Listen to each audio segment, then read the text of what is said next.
It's been about 5 years since Joey Badass last dropped an album with All American Badass back in 2017.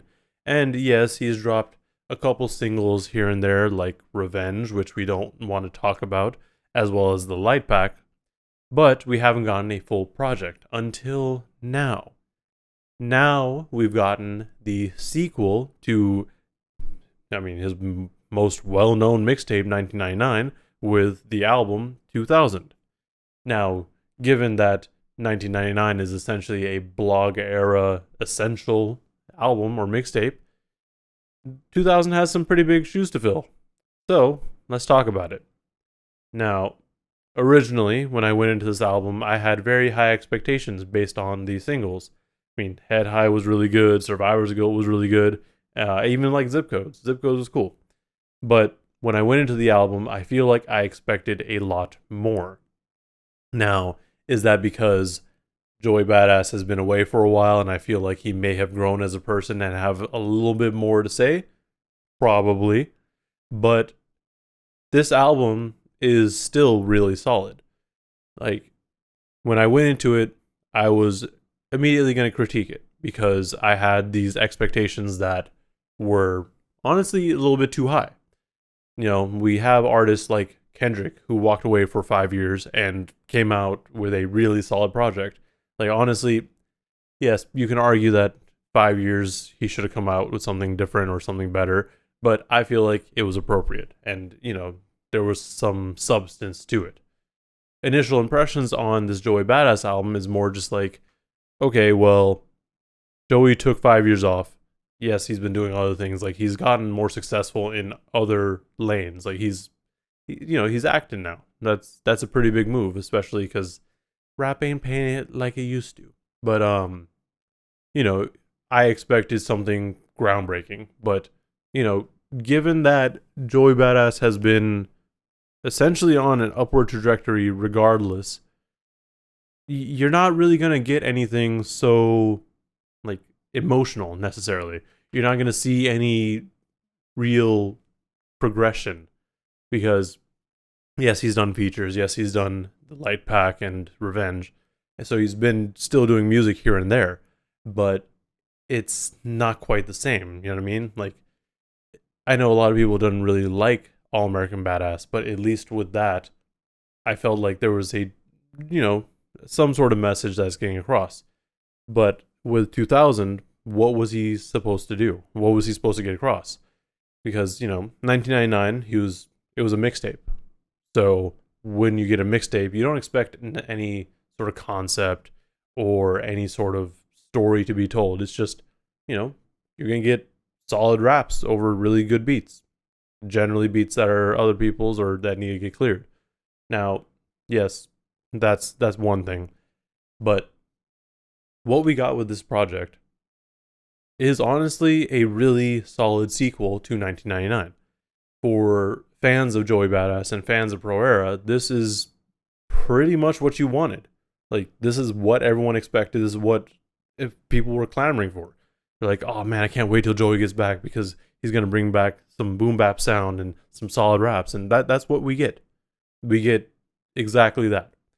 I will say the Static Selecta production over most of this project is definitely the highlight because, some other songs were like, they're kind of iffy, but we had production notably from like Chuck Strangers, which is a very frequent collaborator. So, that chemistry is there too. And that's generally pretty good. Like the track that he did on with Jid, Wanna Be Loved, that was a good track.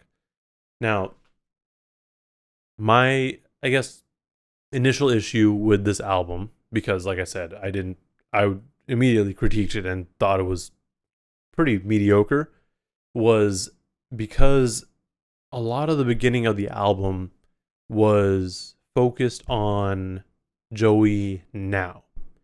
Joey now is a very successful rapper and actor.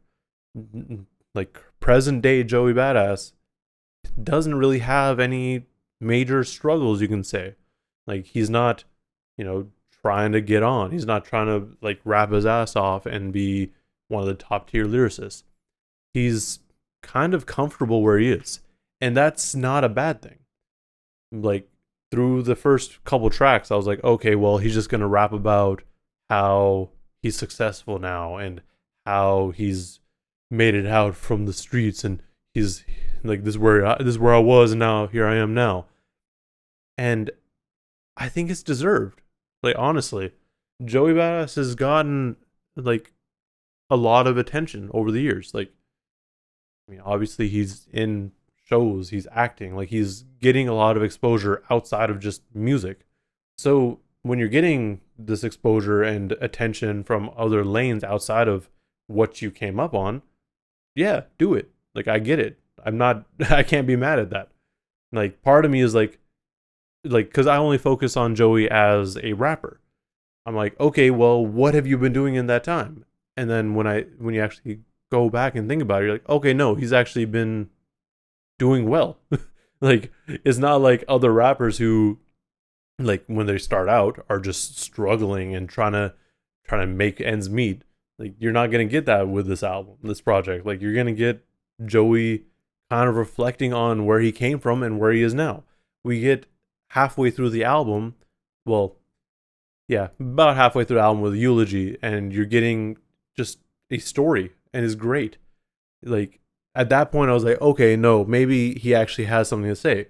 And at the beginning of the album, like I said, you kind of have him just being braggadocious and talking his shit. Like here he is. This is who he is now, which is fine. Like I said, but once you get to Eulogy, you're like, okay, wait, no, he still has some things to talk about. He still has some things to reflect on. And as we get through the rest of the project, like the second half, to me, definitely carries it. Like, well, except for one track, but I'll get to that in a second. Like the track with Larry June is the perfect writing song. Like it just fits perfectly. And then we don't need to talk about Welcome Back with Chris Brown because that was not a good song and that was a poor decision to put it on the project, but I know he got a Chris Brown feature, so get your money, my guy. I'm not mad at it. I'm just disappointed that that's a track that you chose to put on this album. But going on from that with Show Me, Wanna Be Loved, Head High, Survivor's Guilt, Red in the Stars, like that is it's just a solid run all the way through at the end. Now, at the beginning, I will say it was kind of shaky to me. Like you have The Baddest, which features Diddy, and it's basically just, setting the tone for the album. And like I said, at first, I was like, okay, why is Joey talking like he's the shit? Oh wait, no, he actually is this person now. Like this is who he is. Like it makes sense. Because like I said, in the back of my mind, I think he's still the rapper who no one knows about, no one cares about. But he is successful in other lanes. And this rapping is almost a side thing for him now. Like that makes sense. But then when you go through like Make Me Feel Where I Belong, like those are solid tracks. Surprisingly, Brand New 911 is one of my least favorite tracks. The Chris Brown track, like I said, is garbage and should not have been included. But Brand New 911, like you would think West Side Gun being on the track would make it be one of my favorite tracks, but I feel like if you're gonna have West Side Gun be on a track with you, have him choose the beat and go from there. When he's featured on tracks, it's kind of iffy. Like he has a really good ear for beats, but if you give him a beat, it doesn't necessarily go great. But then like Cruise Control sounds solid, and then like I said, Eulogy.